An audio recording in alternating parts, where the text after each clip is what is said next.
Saudara-saudari yang terkasih dalam nama Tuhan Yesus, kita akan melanjutkan pelajaran kita tentang Simson.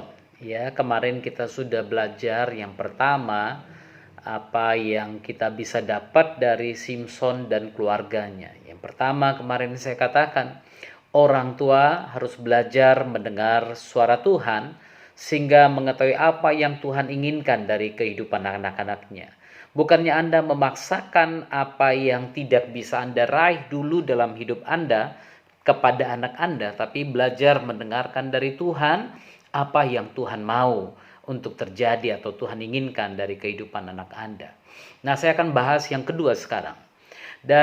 Masih dari Hakim-Hakim pasal yang ke-14 ini.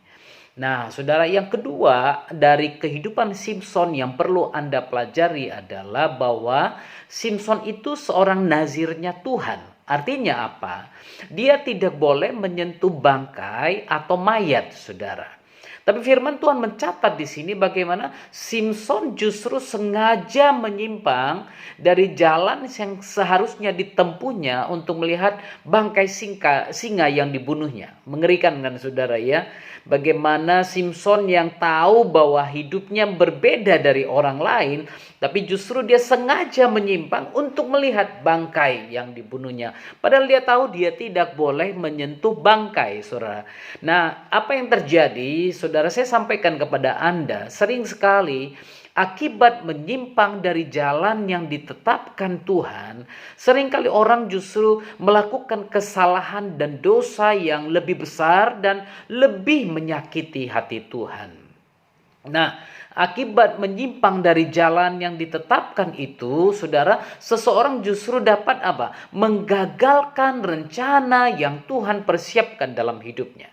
Saya nggak tahu sedemikian apa rencana yang Tuhan persiapkan bagi Simson, seberapa panjangkah memang rencana yang Tuhan persiapkan bagi Simson, tapi saya melihat memang ada unsur keterlibatan daripada hati yang keras itu, hati yang menyimpang itu terhadap umur yang singkat tersebut, saudara. Jadi jangan selalu menyalahkan Tuhan kalau ada misalnya yang meninggal di usia muda. Karena apa? Seringkali, saudara, kita menyimpang dari jalan Tuhan. Kita menyimpang dari peraturan-peraturan yang diberikan oleh firman Tuhan maupun pemerintah.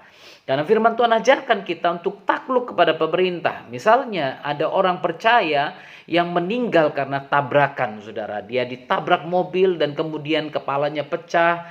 Nah, kalau Anda selidiki kenapa bisa saja orang ini memang tidak memakai helm, saudara.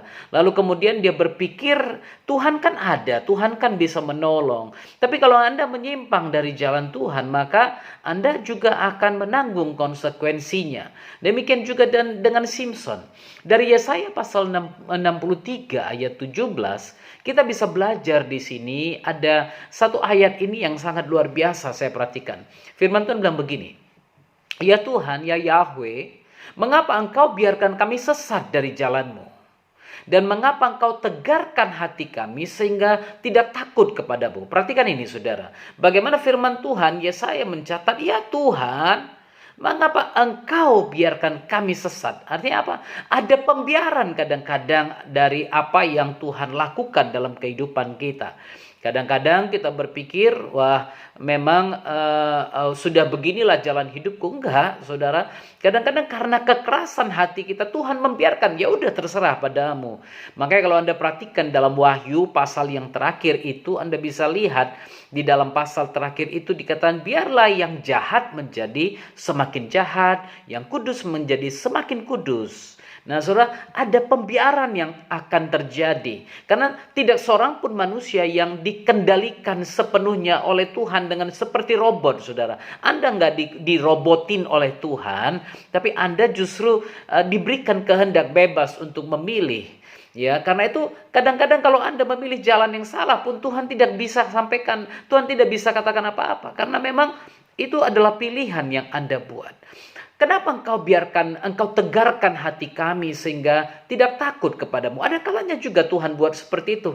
Tuhan membuat hati kita tegar agar apa? Agar kita menjadi seolah-olah Kita katakan, ini memang kehendak Tuhan. Padahal Anda tahu itu bukan kehendak Tuhan. Tapi Tuhan sengaja buat Anda tegar dengan keputusan Anda itu. Sehingga akhirnya Anda justru tidak takut kepada Tuhan.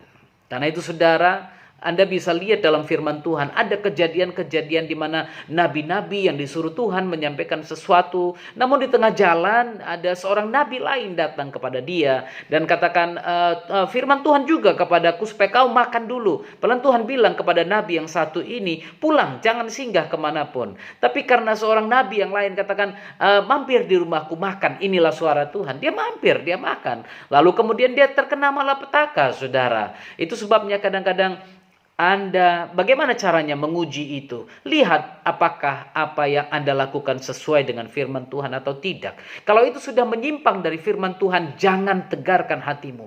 Jangan keras hati, keraskan hatimu. Bertobatlah, kembalilah kepada Tuhan. Yesaya 63 ayat 17 Yesaya katakan, kembalilah oleh karena hamba-hambamu, oleh karena suku-suku milik kepunyaanmu. Saudara, gampang kok untuk datang kepada Tuhan. Gampang kok untuk meminta Tuhan memulihkan kita. Tinggal berseru kepadanya. Katakan, Tuhan kembali. I need you. I want you. Maka dia akan datang. Dia akan memulihkan engkau. Dia akan memulihkan hubungan itu. Terkait dengan kehidupan Simson. Kadang-kadang Tuhan menguji manusia dengan meletakkan batu sandungan di hadapannya. Untuk apa? Untuk melihat kesetiaan hati manusia itu. Apakah dia tetap mengikuti Tuhan atau justru menyimpang dari jalan-jalannya? Mari tanyakan diri saudara. Apakah Anda tetap mengikuti Tuhan? Walaupun mungkin berat. Walaupun mungkin jalannya tidak segampang yang Anda pikirkan. Tapi tetapkah Anda mau ikut Tuhan? Jangan sampai Tuhan letakkan batu sandungan yang kelihatannya seolah-olah berkat. Banyak sekali orang berpikir, ini berkat, kenapa ditolak? Tidak selamanya berkat itu harus kau terima. Kau harus menguji. Yang ketiga nanti akan saya sampaikan apa yang terjadi dengan orang tua Simson, saudara. Yang ketiga besok akan saya sampaikan kepada saudara. Tapi di hari ini saya mau nyampaikan kepada Anda, jangan pernah menyimpang dari jalan yang harusnya engkau tempuh, yang ditetapkan Tuhan untuk melihat sesuatu yang tidak perlu. Karena apa? Yang ada di hadapanmu itu mungkin bukan sesuatu yang ditetapkan Tuhan bagimu, justru akan menjadi perangkap bagi saudara. Berhati-hatilah. Kiranya Tuhan memberkati dalam refleksi singkat ini. Tetap kuat, tetap semangat, dan tetap jaga kesehatan. Tuhan memberkati saudara sekalian. Shalom.